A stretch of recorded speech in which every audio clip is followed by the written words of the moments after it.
शालवा okay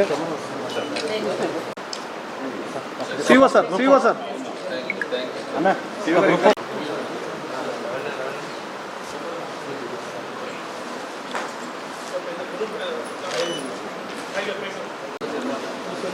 Ashok Bhushan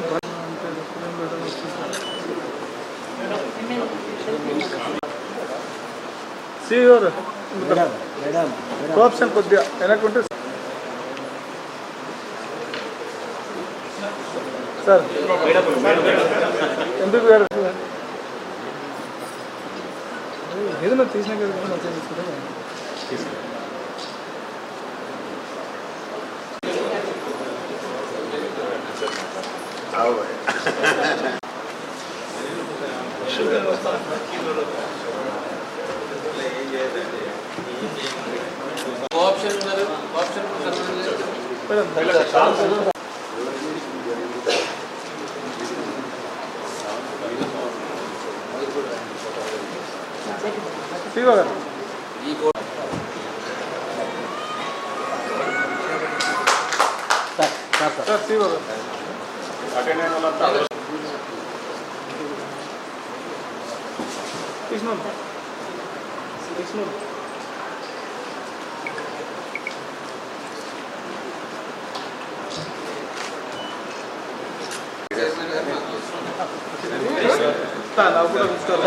ఇట్లా మళ్ళీ sir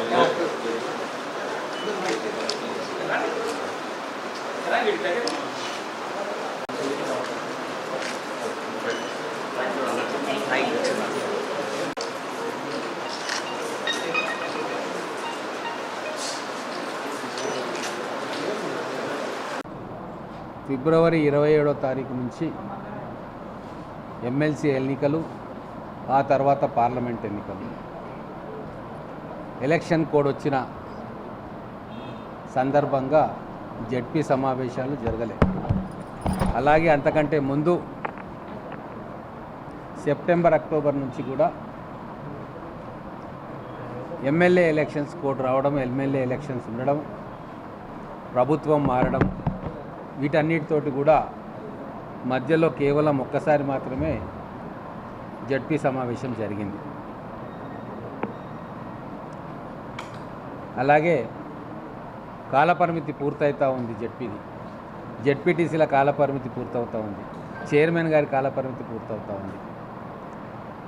వీడ్కోలు సమావేశంగా ఈరోజు పెండింగ్లో ఉన్నవన్నిటిని కూడా ఆమోదం చేసుకోవడం, అందరు సభ్యులు కలిసి ఈ వేదిక ద్వారా 5 సంవత్సరాలు కలిసి పనిచేసింది. అందరూ కలిసి ఫేర్వెల్గా కలిసి మనసు విప్పి మాట్లాడుకొని భోజనం చేసి పెండింగ్ అన్నీ కూడా కార్యక్రమాలు పూర్తి చేసుకుందామన్న సదుద్దేశంతో చైర్మన్ గారు, సిఇఓ గారు కలిసి అందరి ఆమోదంతో జెడ్పీ సమావేశాల తేదీ ప్రకటించడం జరిగింది. ఎమ్మెల్యేలు కూడా, అమెరికాలో ఉన్న వాళ్ళు కూడా ఈ జెడ్పీ సమావేశంలో హాజరు కావడానికి వచ్చింది. మా కాంగ్రెస్ ఎమ్మెల్యేలో మేము ఉన్నాం ఇక్కడ. అలాగే నిన్న మొన్న జరిగిన స్టాండింగ్ కమిటీ సమావేశాల్లో కూడా జెడ్పీటీసీలు వచ్చి పాల్గొన్నారు. మరి ఈరోజు సడన్గా ఎందుకు వాళ్ళు బాయ్కాట్ చేయాలనుకుంటున్నారో అది ఎవరికీ అర్థం కాదు. మేము అనుకునేది ఏంటంటే జెడ్పీటీసీలకు రావాలని ఉన్నా హైదరాబాద్ నుంచి ఫోన్ రావచ్చు, అందుకే వీళ్ళు రాలేదని. ఎందుకు ఈ మాట చెప్తా ఉన్నానంటే పార్లమెంటు బిల్లు పెడుతున్నప్పుడు కూడా కేసీఆర్ గారు పార్లమెంటుకు పోలే. అంటే ప్రజాస్వామ్య వ్యవస్థ మీద, లోక్సభ మీద ఆయనకంత గౌరవం. ప్రతిపక్ష నాయకుడిగా ఎన్నికైన తర్వాత కూడా రండి మీరు కూర్చోండి, సభలో చర్చ పెట్టండి అంటే కూడా ఆయన కనీసం శాసనసభ ఛాయలకు కూడా పోలేదు. ఆ ప్రతిపక్ష నాయకుడి స్థానాన్ని అక్కడ ఖాళీగా ఉంది. తెలంగాణ యావత్ ప్రజలు చూసిండ్రు, ముక్కున వేలేసుకున్నారు. కేసీఆర్ గారి పనితీరును, బీఆర్ఎస్ పార్టీ యొక్క ఆలోచన విధానాన్ని, పనితీరును అనుకున్నారు. ప్రజాస్వామ్య విలువల పట్ల వీళ్ళకు నమ్మకం లేదు అని చెప్పి తీర్మానించుకొని ఈ పార్లమెంట్ ఎన్నికల్లో ఒక్క సీటు కూడా వాళ్ళకి ఇయ్యలే. ఎందుకు అంటే తెలంగాణ బిల్లులో కూడా కేసీఆర్ గారు పార్లమెంటుకు పోలేదు కదా. ఈ నాయకులకు పార్లమెంటుకు పంపిస్తే వాళ్ళు విందులు వినోదాలు తప్ప పార్లమెంటు కార్యక్రమాల్లో వాళ్ళు పాలు పంచుకోరు అని నమ్మకం తోటి పార్లమెంట్లో వాళ్ళు ఎవరిని కూడా గెలిపియలే. తెలంగాణలో 0 సీట్లు వచ్చినాయి. అలాగే శాసనసభలో కూడా కేసీఆర్ గారు శాసనసభకు పోలే.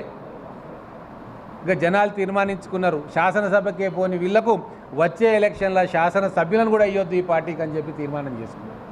ఇక్కడ కూడా వస్తే మా మిత్రులు బీఆర్ఎస్ వాళ్ళు 3 వచ్చారు.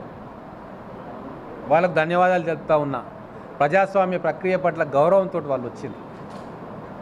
పైనుంచి ఆదేశాలు వచ్చినా కూడా ఇది ఆఖరి సమావేశం, వీడ్కోలు సమావేశం కాబట్టి వాళ్ళు పెద్ద మనసుతో వచ్చింది. కానీ ఈరోజు జెడ్పీ సమావేశాలకు హాజరు కాకుండా చిన్న చిన్న కారణాలతోటి బాయ్కాట్ చేసిర్రు వీళ్ళు. అందుకే ప్రజలకు నేను విజ్ఞప్తి చేస్తూ ఉన్న ఈ వేదిక ద్వారా పార్లమెంటుకు పోని కేసీఆర్కి బుద్ధి చెప్పనీకే పార్లమెంట్లో 1 సీటు ఇయ్యలే. శాసనసభలో శాసనసభాపక్ష నాయకుడి స్థానంలో ఉండి ప్రజా సమస్యల ప్రస్తావనకు శాసనసభకు పోని కేసీఆర్ గారు రాబోయే రోజుల్లో ప్రజలు బుద్ధి చెప్తారు. అట్లనే స్థానిక జెడ్పీటీసీలుగా ఉండి జెడ్పీ సమావేశానికి రాని వీళ్లను ఖచ్చితంగా రాబోయే స్థానిక సంస్థల ఎన్నికల్లో సభకు రాని వీళ్లకు ఖచ్చితంగా ప్రజాక్షేత్రంలో ప్రజలు సమాధానం చెప్తారు. ఇక్కడ జెడ్పీ చైర్మన్ గారు గత 5 సంవత్సరాలుగా అందరినీ కలుపుకొని పోయి ప్రేమగా ఈ 5 సంవత్సరాలు ఎటువంటి ఇబ్బందులు లేకుండా ఈ సమావేశాలను నిర్వహించారు. మహబూబ్ నగర్ జిల్లా ప్రజలందరి తరఫున కూడా వారికి ధన్యవాదాలు తెలుపుకుంటూ రాబోయే కొత్త జెడ్పీటీసీలు వస్తారు, కొత్త జెడ్పీ చైర్మన్ ఎన్నికైతుంది. మరి రిజర్వేషన్స్ ఉంటాయా, తీస్తారా, ప్రభుత్వం నిర్ణయం తీసుకుంటుంది. వచ్చే జెడ్పీ సమావేశాల నుంచి ఖచ్చితంగా మా ప్రభుత్వం ద్వారా నిర్ణయాత్మకమైన ప్రజాస్వామ్య పద్ధతిలో ఈ జెడ్పీ సమావేశాలు జరుగుతాయి. మేము గౌరవ ముఖ్యమంత్రి గారిని కూడా మా జెడ్పీ చైర్మన్ గారితో మిగతా వారితో కోరుతాం. వచ్చే జెడ్పీ ప్రభుత్వ సహాయం ఉండేటట్టుగా జెడ్పీకి వచ్చే ఫండ్స్ విషయంలో కూడా గత ప్రభుత్వంలో కాకుండా ఫండ్స్ విడుదలను కానీ ఫండ్స్ కేటాయింపు కానీ నిధుల విడుదల కూడా జెడ్పీటీసీలకు, ఎంపీటీసీలకు, ఎంపీపీలకు సరిపోయినన్ని నిధులు రాష్ట్ర ప్రభుత్వం ద్వారా కూడా వారికి ఇవ్వాలి అని చెప్పి మేమందరం కూడా ముఖ్యమంత్రి గారికి, మంత్రివర్గ సహచరులకు కూడా మేము చెప్పదలుచుకున్నాం. రాజీవ్ గాంధీ గారు పంచాయతీరాజ్ సిస్టమ్ తెచ్చిందే ప్రజలకు జవాబుదారీగా ఎంపీలు, ఎమ్మెల్యేలు, స్థానిక సంస్థల ప్రజాప్రతినిధులు, చివరికి సర్పంచ్, వార్డు మెంబర్ దాకా తెలంగాణ భారతదేశం మొత్తంలో కూడా గ్రామాల్లో ప్రజాస్వామ్య స్ఫూర్తి ఉండాలని చెప్పి ఈ పంచాయతీరాజ్ సిస్టమ్ను కాంగ్రెస్ పార్టీ తీసుకొచ్చింది. దాన్ని ఇంకా మరింతగా ప్రజల్లోకి చేరువ చేసింది స్వర్గీయ రాజీవ్ గాంధీ గారు. ఇప్పుడున్న కాంగ్రెస్ ప్రభుత్వం కూడా రాబోయే రోజుల్లో గ్రామ స్థాయిలో పంచాయతీరాజ్ వ్యవస్థలను పటిష్టం చేయడానికి అన్ని నిర్ణయాలు కూడా తీసుకుంటుంది. ఒకవేళ ఏదైనా అడ్డంకులు ఉంటే చట్టంలో, శాసనసభలో ఆ సవరణలు కూడా చేయాలని చెప్పి మేమందరం ముఖ్యమంత్రి గారికి విజ్ఞప్తి చేసి ఆ కార్యక్రమం చేస్తాం. ఈరోజు కోరం లేకుండా ఉండాలని ప్రయత్నం చేసిండ్రు. వాటన్నింటినీ కాదని వచ్చిన మా మిత్రులు జెడ్పీటీసీలకు మరొకసారి ధన్యవాదాలు తెలుపుకుంటూ, ఎంపీపీలకు ధన్యవాదాలు తెలుపుకుంటూ ప్రజాపాలన వచ్చింది కాబట్టి వచ్చే జెడ్పీ సమావేశాలు సహృద్భావ వాతావరణంలో ప్రజా సంక్షేమం మీద దృష్టి పెట్టి ఇక్కడ అనేక చర్యలు తీసుకోవాలని కోరుకుంటూ, సీఈఓ గారు కూడా ఉన్నారు. ఇప్పుడు వచ్చే జెడ్పీకి వారే సీఈఓగా ఉంటారని చెప్పి ఆశిస్తూ ఉన్నా. రాబోయే రోజుల్లో అందరం కలిసి ప్రజాస్వామ్యాన్ని మళ్ళీ బ్రతికించుకుందాం. దీంట్లో